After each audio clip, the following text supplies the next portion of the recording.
Va, esam garso įrašų studijoje. Tai kaip suprantu, šitos patalpos paskirtis yra labai tokia multifunkcinė. Jeigu pasižiūrėsim į priekį, tai matom, kad čia yra 3 monitoriai net stovi. Bet aš girdžiu, kad šita erdvė irgi nėra tokia sausa, jinai pakankamai gyva. Taip, pagal pirminį planą, koridoriui labai dažnai vaikai bėga, šaukia, visko būna. Tai čia, kad irgi nesigirdėtų filmavimo metu. Turime tokią juodą patalpėlę su visiškai sugeriančio garso lubomis.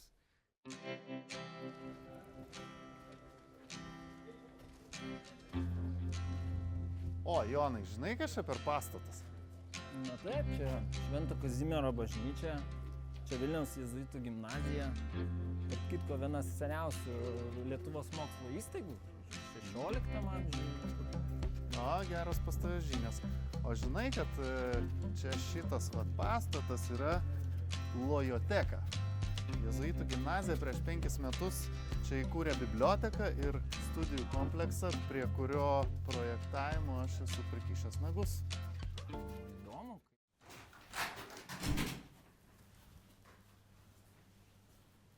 O, sveiki.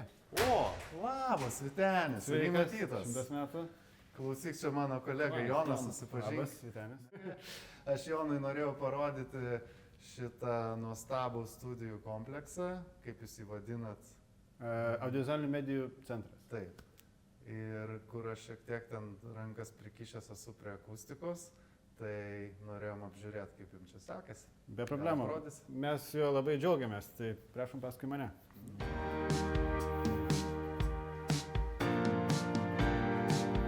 Štai čia yra jo planas, kaip jisai atrodo.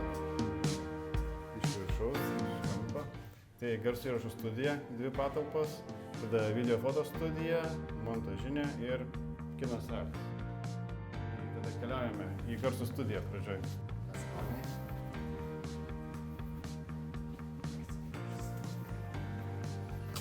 O taip, čia tokios didelės sunkios duris, akustinės duris. Suprantam kodėl, nes koridoriui visą laiką vyksta judėjimas. Na va, esam garso įrašų studijoje. Tokia patalpėlė, kuri visiems palieka didelį efektą, ypatingai dėl to, kad visi sako, kad čia jaučiasi kaip kažkokie erdvėjai, kur nėra jokio aido. Nu gražu, seniai čia bebuvau. Ar kaip pasikeitė išvaizda nuo to praeitą kartą? Jo, jau padėvėta, matosi, kad čia veiksmas vyksta, matosi, kad patalpa naudojama. O taip, mes turime čia daug labai įvairios veiklos, ateina mokiniai dirbti su klasės užduotimis, tarkim, užduodamas yra projektas kažką sukurti, filmuką kažkokį padaryti arba garso įrašą padaryti, jie ateina ir mes dirbam su to dalyku, arba atliekam įrašus, arba jie patys tos įrašus atlieka su apmokyti manęs ir patys dirba su tų įrašų suvedimu. Ateina žmonės, kurie dirba su filmavimais, nes visi šitie kompiuteriai yra pakankamai geri tam, kad galima būtų ne tik tai su garsu dirbti, bet ir su vaizdu. Montuoja Vaizdą montuoja. Taip. Tai čia ir muzikavimą užsiemat. Taip, čia vienas iš tokių labiausiai naudojama mūsų instrumentų, kuris turbūt dalyvauja kiekviename iš mūsų renginių, nes labai patogus pernešti į kitą vietą, labai gerai skamba, kokybišką klaviatūrą turi, tai tiesiog visi mėgsta su juo groti. Tai kaip suprantu, gimnazijos mokiniai čia ateina užsiimti užklasinę veiklą, ar tai yra kaip ir privaloma? Pamoka tokia, kaip pamoka vadinasi? Mes turim čia įvairių dalykų, kas vyksta, tai yra medijų klasės, kur ateina žmonės ir specialiai tam tikslui, ta prasme, yra apmokymi, kaip kurti audiovizualinį turinį. Tai yra filmus, kurti scenarijus, atlikti pačius filmavimus, kaip patikti galutinį produktą. Turime audiovizualinių medijų būrelį, kurį aš vedu šitoje vietoje. Mes tiesiog mokomės įvairių dalykų, kas susiję su technika, su garso įrašymu, su garso įgarsinimu. Ta prasme, tai yra renginių dalykai, su filmavimu, su renginių apšvietimu. Toks labai bendras kursas, bet apie viską, kas susiję su audiovizualinė technika. Pavyzdžiui, ateina koks moksleivis ar moksleivė, sako, kad aš mėgstu padainuoti, noriu įsirašyti, ne? Vat Taip. Prie klepo. pastovėjom, tai yra tokių, ne, variantų. Tikrai taip. Ir tada mano tikslas šitoje vietoje būna ne tai, kad aš dirbu už pačius mokinius, nes tikslas yra iš tikrųjų išmokyti mokinius, kad jie dirbtų su tą techniką. Ne tai, kad aš už juos darau. Taip, taip. Tikslas, kad jie išmoktų su tą techniką dirbti ir, taip sakant, dirbtų patys ir kurtų tą audiovizualinį turinį patys. Tai mano tikslas juos išmokyti, kad jie tai padarytų ir jie ateina, tarkim, jeigu ateina toks dalykas, kad ateina mergina, kuri ten dainuoja gerai ir visą kitą, ir groja su fortepijonu, tada mano tikslas yra surasti žmogų, kuris dirbs čia, prie, tarkim, įrašų kompiuterio, kad tą merginą įrašytų. Kitą vaiką, kad jis išmoktų. Ir suvesti tos žmonės į komandą, kad jie dirbtų kartu. Taip. O turite ryškių talentų, pavyzdžiui? Galėtum paminėti kokį vardą, kuris čia padainavo, įsirašė? Mes turėjom labai įdomių dalykų. Šiaip, jeigu pasižiūrėtume, ta prasme, kas baigia šią gimnaziją, Vilniaus Jėzuitų gimnaziją, ir kiek po to žmonių tampa kažkokiamis muzikos ir kitomis žvaigždėmis, tai čia tikrai tokių labai nemažai yra. Paminėk kelis. Nuoširdžiai, aš neatsimenu taip tiesiai šviesiai, bet kiek žinau, pavyzdžiui, vienas iš žmonių, šiaip apie jėzuitų bendruomenę, tai tarkim tas pats Free Finga, kurį mes labai gerai žinom, yra baigęs jėzuitų gimnaziją. Buvęs Tomukas, dabartinis Free Finga. Na va, taip. Tai nes jis pas mus irgi čia buvo atvažiavęs ir mes turėjom pokalbį su juo, su mokiniais, turėjom renginį viršuje, kai jis papasakojo, kokią kūrybą užsiema, kaip jiems sekasi ir visokius kitokius įdomius niuansus. Tas turbūt įkvepia dar daugiau vaikų kažką panašaus. Tikrai taip. Jau įsirašyti, ar ne? Balsą. Tikrai taip. Tikslas yra iš tikrųjų toksai, kad žmonės susidomėtų ir tiesiog to domėtųsi, dirbtų tame, gyventų tuo.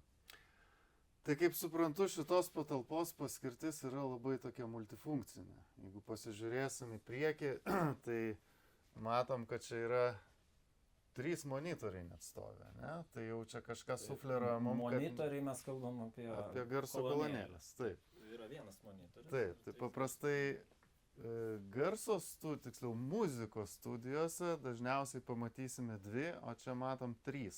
Tai kai pamatau 3, iš karto pradedu ieškoti dar kitų 2, ar, na, jeigu tai 5.1 sistema, ar 7.1 sistema, bet čia dabar matau tik 3, tai čia kažko trūksta? Taip, tai mūsų šita vieta buvo pamatuota ar paskaičiuota, kad mes galėtume čia turėti surroundinį garsą, dirbti su 7.1 garso sistema. Tai visos kitos kolonėlės turėjo būti pakabintos ant sienų, už nugaros, bet tam poreikis yra labai minimalus ir vietoj to, kad tiesiog gadintume šitas gražias sienas ir gręžtume konstrukcijas ant jų ir taip toliau, kabelius tiestume, tai mes nusprendėme tiesiog daryti dalyką tą mobiliai, tai yra, kai tos kolonėlės yra pastatomas reikiamose pozicijose šonuose, už nugaros 2 šonuose, tam tikrose kalibruotose vietose ir tiesiog mes dirbam tada su tuo surroundu. Bet pagrindė šitą vietą yra naudojama iš tikrųjų stereo garsui, tai kairė ir dešinė kolonėlės dirba visą laiką čia šitoje vietoje. Gal pašnekam apie akustiką, ne? Taip. Nu jo, kodėl kreivos sienos? Kodėl taškiukai, kodėl kryžiukai? Negalim vienodai viską lygiai padaryti. Kad gražiau atrodytų. Ne, iš tikrųjų tai yra dėl to, kad čia tikėtina buvo dizainas, kuris susijęs su jėzuitais. Čia, man atrodo, kad jeigu neklystu, yra kryžiai, kurie turėtų reprezentuoti kažką religinio šitoje vietoje. Ir... Taip, bet sienų kreivumas, ne? Čia daug yra paskaičiavimų, daug pjaustimų, ar čia nebereikalingas darbas? Gal rimta tai? Jo, mes akustikai visada bandom vengti paralelių sienų, nes tai sukelia labai nemalonius artefaktus akustinius. Tai šitoj patalpoj, jei gerai pasižiūrėsime, nėra jokių paralelių paviršių, arba bent jau nėra paralelių atspindinčių paviršių. Ir štai va šitos sienos yra tam tikros, na, sakykime, gan sudėtinga konstrukcija, nes ten yra daugiau garso izoliacijos sluoksnių ir vėliau, reiškia, kampais susukta faniera, kuri tam tikrose vietose yra perforuota. Okay. Ir tam tikrom skylutėm, tam tikro dydžio skylutėm ar tam tikrų dimensijų, reiškia, frezavimas. Reiškia, nemažai sluoksnių visko ten yra viduje. Ir fanieros, ir akustinės. Taip, pradžiai eina garso izoliaciniai sluoksniai, kurie, reiškia, izoliuoja garsą nuo išorės arba į išorę. Paskui jau eina akustiniai sluoksniai, kurie sutvarko akustiką pačioje patalpoje. Tai reiškia, išlygina aidėjimo trukmę, kad ji būtų išbalansuota visuose dažnių srityse ir taip pat sutvarko tuos artimuosius, reiškia, atspindžius, juos nukreipia tam tikrom kryptim, kad neatsirastų to fluterio vadinamo, kad sumažintų atspindžių energiją. Ir jeigu, pavyzdžiui, pasižiūrėsime šitą galinę sieną, tai mes čia turime atspindinti paviršių, bet tai yra labai reljefinis paviršius. Mes tai vadinam difuzorium, nors iš tikrųjų tai yra, tiesiog garso sklaidyklė. Tai čia, sakyčiau, jau kaip meno kūrinys ir, kai kurios studijos tikrai pasižymi turinčios tokį grožį ant galinės sienos. Tas meistras, kuris čia darė, kuris čia statė, viską montavo, tai čia jo toks, sakykime, dalinai autorinis kūrinys. Tai tikrai įspūdingas objektas. Čia tikrai visi atėję nori pačiupinėti, manau, Bet akustiniai paskaičiavimai yra konkrečiai tavo ir konkrečiai tik tai šitai patalpai. Aš namo tokių nenusinešiu ir tikriausiai mano kambarį jie nelabai ir tiks. Šitų reiškia taip vadinamų šulinių seka, skirtingų gylių šulinių seka yra parengta to vadinamų QRD principų, reiškia. Galime gilintis, bet labai. Jo, bet tai yra, reiškia, tam tikra matematinė seka, kuri užtikrina daug tolygesnę garso sklaidą.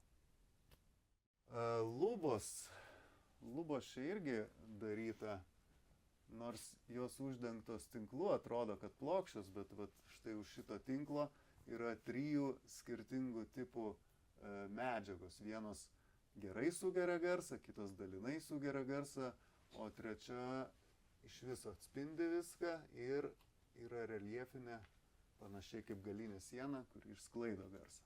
Tokiu būdu stengiamės, reiškia, nuo šito lubų paviršiaus užtikrinti, kad tas garsas tolygiai pasklistų ir atsispindėtų. Ir ne per daug jo atsispindėtų, bet kas atsispindi, jisai išsisklaido.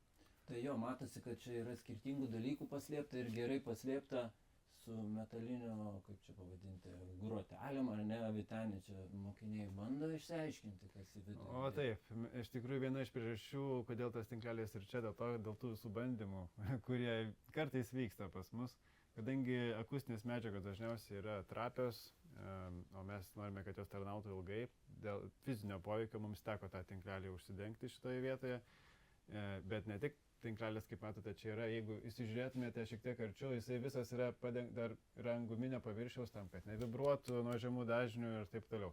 Tai čia iš tikrųjų darbas buvo padaryti, kad tai veiktų gerai ir kad tai neįtakotų tos akustikos, kiek tai įmanoma, nes geriau šitas dalykas tikėtina veiktų be to viso tinklelio. Bet mokiniai smalsus. Taip, čia turėjom padaryti kompromisą šitoje vietoje. Matau, ir apšvietimas labai maloniai padarytas. Dirbame su dizaineriais, kurie iš tikrųjų norėjo, kad čia būtų jauku ir tas tikslas jiems buvo iškeltas, taip sakant, čia buvo tokia bendra nuomonė. Čia turi būti jauku ir malonu. Tokia gelsva spalva ir medis iš tikrųjų suteikia tą jaukumo jausmą, bent jau mano nuomonė taip yra, čia turbūt kiekvienam atskirai, bet dar neteko matyti žmogus, kuris atėjo, sako, čia taip šalta ir nemalonu. Ne, čia iš tikrųjų tikrai yra šilta ir tas medis tikrai labai gerai veikia. Gyvai taip maloniai nutikia. Taip, dėl pačio apšvietimo mes turime čia dar galimybę skirtingai reguliuoti, čia gal šiek tiek parodysiu kaip įdomi, nes labai skirtingų dalykų būna žmonės, tarkim, labai mėgsta dirbti tik tam tikram apšvietime, čia tą esu pastebėjęs dažnai, pavyzdys. Labai dažnas atvejis žmonės dirba štai tik tokioj šviesoj, kai mes turime tik apšviestus šonus, priekinis ekranas neapšviestas, tiesiog tokia jaukesnė galbūt aplinka kažką. Susikaupti vakarinis toks variantas. Taip, bet visos šitos lempos turi galimybę būti perjungtos į skirtingas zonas, man atrodo, tai vadinasi zonomis ir tiesiog mes su tais jungtukais galim padaryti čia kokį norit setupą. Aš kaip akustikas ir kaip garsistas tuo pačiu labai atkreipiu dėmesį į tai, kad tai, ką mes matom ir tai, kas blaško mūsų akis, labai atsiliepia ir klausai.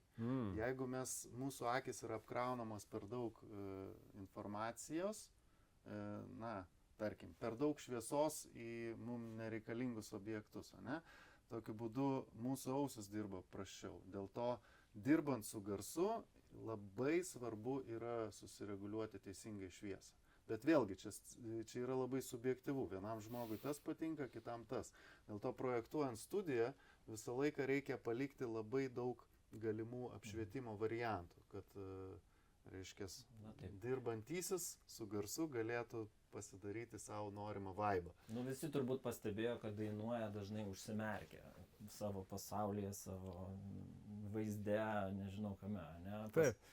Tai va tas užsimerkimas turėtų būti reguliuojamas, ne? Mažiau atsimerkiu, labiau atsimerkiu pagal nuotaiką ir situaciją. Aišku.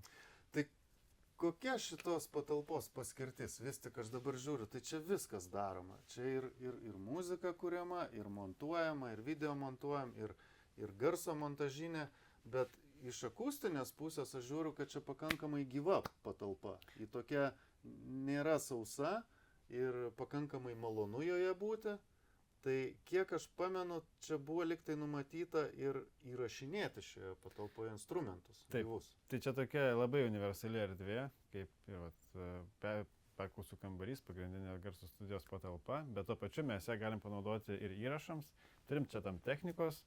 Mes čia galim pasijungti vienu metu dabar 10 mikrofonų, tokios yra čia ant stalo, tarkim, tikrai pilnai rašyti būgnų komplektą, papildomai dar galime nešti kitą savo įrenginį, kur turim, tai tokiu atveju gauname iš viso 20 mikrofonų, tai tiesiog galim čia didesnius sąstatus įrašinėti.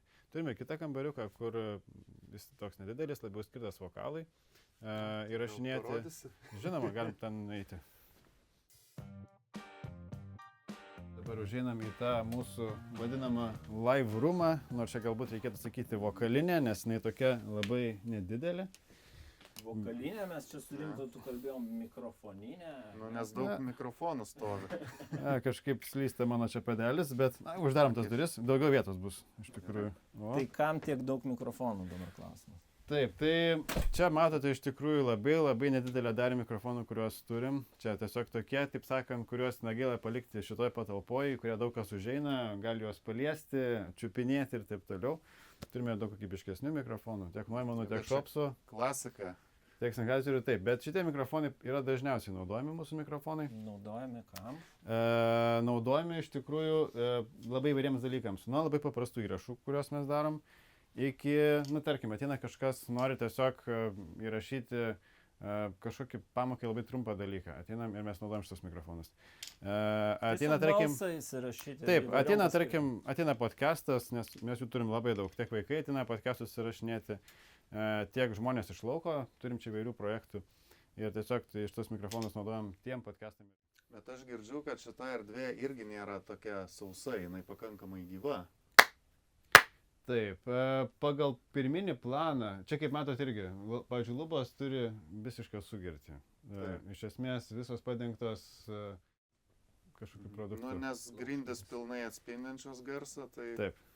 Logiška manyti, kad priešais esanti plokštuma turėtų sugerti. Taip ir yra, tai puikiai veikia.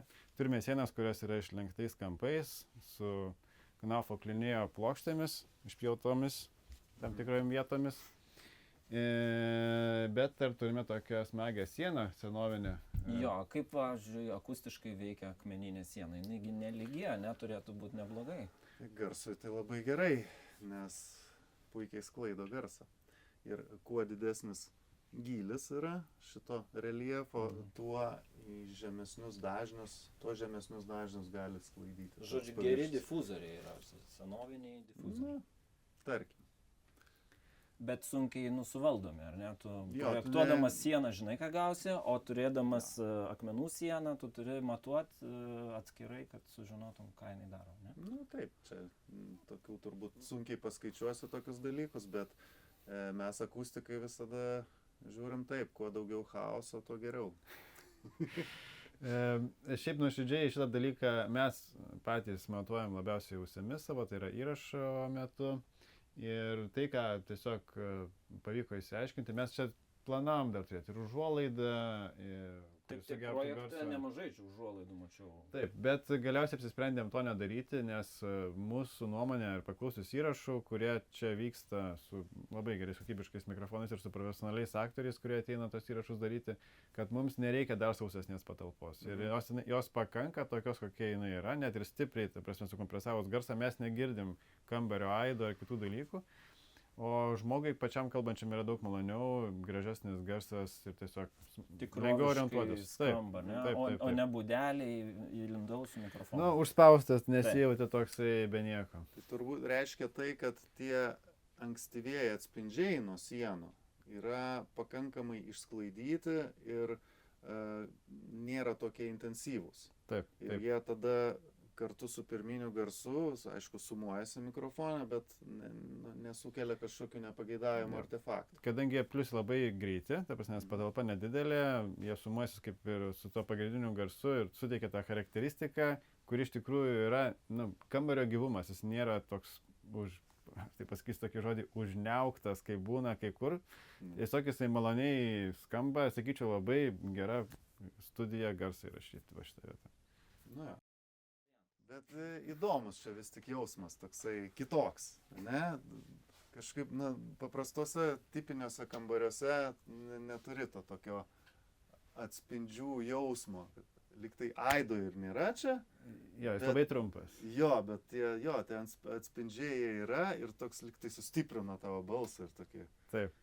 Didesnis tampa. Kai šneki, atrodo kad jautiesi geresnis dainininkas negu iš tiesų geriau esi. pasiėmė. Taip, čia ant žemės buvome priklijavę tokias juostas, kai kur, nes esame taip, suradę pozicijas, kur mūsų nuomonė geriausiai skamba tas garsas. Čia šiek tiek jau likę klijai. Tų juostelių čia buvo ne viena, bet iš esmės šita vieta, kur aš dabar stoviu, šiek tiek kampu, netiesiai, bet šiek tiek kampu, jeigu taip kalbu, čia labai maloniai skamba garsas. Išbandykit, pabandykit pakalbėti, netgi girdisi ir ausim. 1-1. O, puikiai. O, ir toks stereo efektas ir jie bjausis daugiau mažiau vienodai. Jo, yra skirtumas kaip. Nu, tai dabar pasisakyk.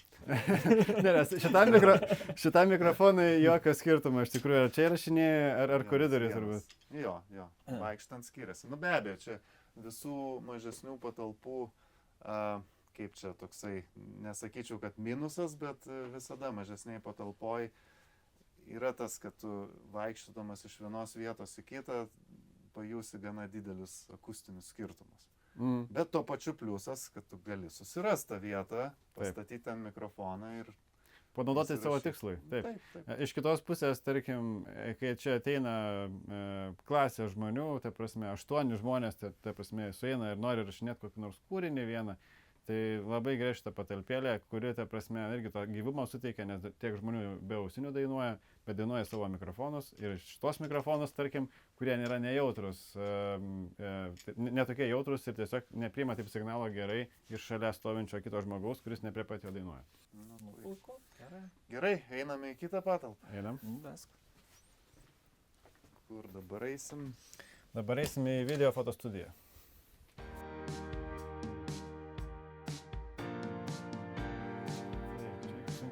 Akustinės. Koridoriai labai dažnai vaikai bėga, šaukia, visko būna. Tai čia, kad irgi nesigirdėtų filmavimo metu tiek garsų. Kiek pakliūtų kitu atveju, jeigu duris būtų labai paprastos ir lengvos. Taip, iš tikrųjų, čia mes dabar esam video fotostudijai, tik tais apšvietimas nėra tas, kuris čia turėtų būti. Tiesiog visos lempos yra įjungtos. Dėl to, kad visa patalpa yra juoda, kad mes kažką galėtume normaliai pamatyti. Šita patalpa yra pagrindė skirta visokiem eksperimentam, kas susiję su filmavimu ir fotografavimu. Tai šitoje vietoje turime fotografijų būrelį, kurie užsiema visokiam objektų fotografijom, žmonių fotografijom. Turime blykstės, kurios čia dabar nepastatytos, su kuriamis jie dirba. Turime vaizdo filmavimo dalykų, tam ir yra šitos lempos studijinės vaizdo filmavimo. Turėjome čia ir tiesioginių transliacijų. Iš esmės šie vaikai ateina pagrinde dėl žalio ekrano. Visais kitais atvejais čia jau turbūt profesionaliau labai reikalingas baltas ir pilkas fonas, podcastam kokiem nors. Turėjom ir tokių dalykų. Bet pagrinde žalias ekranas yra tai, kas čia sutraukia visus. nes vaikai labai mėgsta save išsikirpti ir turi visokių užduočių, tarkim, mokytojai užduoda, kad kažkokį reportažą padaryti, būti žinių pranešėja. Tai jie tiesiogiai iš Romos Koliziejus šneka apie Romą. Taip. Aš dar matau, užuolaidos yra. Čia Taip. jos turi gal kažkokią akustinę funkciją ar... Tikrai taip. Nes čia turim tokias užuolaidas, kurias galim užsitraukti iki pat galo tenais ir turėti tokį juodą foną, matinį foną. Na, aišku, čia tiek dulkių matosi. Juodą foną, bet ką noriu pasakyti, šitoje vietoje jis man padeda visiškai pilnai valdyti akustiką, aukštus atspindžius. Jos nėra labai storos. Na, pakankamai storos. Bet aukštus atspindžius pavyksta suvaldyti, kad ta patalpa būtų tokia labiau duslesnė ir jaukesnė. Dabar jin tokia gana aidi, nors neskaitant to, kad lubos turi sugerti pilną ir dar turim kilimą, bet mūsų sienos yra plokščios ir plokščios reiškia viena kitai plokščios. Tai šitie dalykai, kurie yra pakabinti ant sienų, šitie sugerėjai, tai tikrai labai gerai veikia. Bet pagrindinė paskirtis vis dėlto dėl vaizdo, ne, garsas yra pagalbinė, ne? Taip. Mažiau aidėtų. Taip, čia pagrindinis, kas vyksta su filmavimais ir fotografavimais.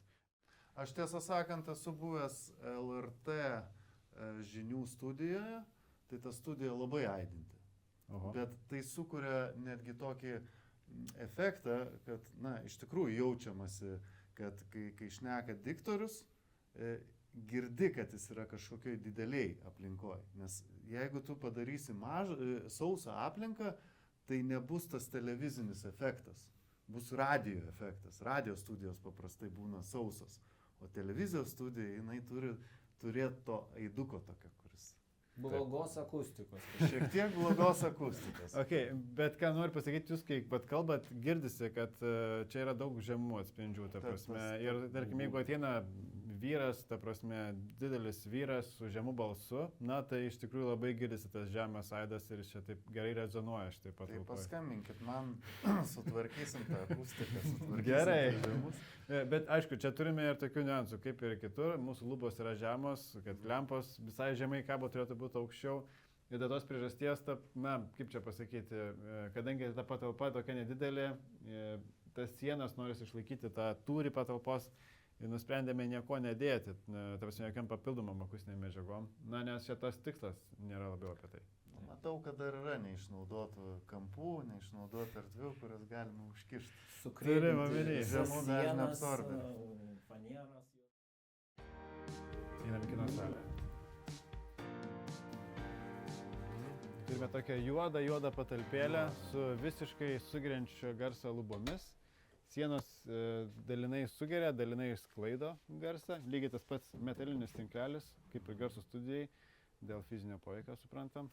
Čia, kiek pamenu, buvo naudoti 3 tipų akustiniai elementai, kaip moduliai.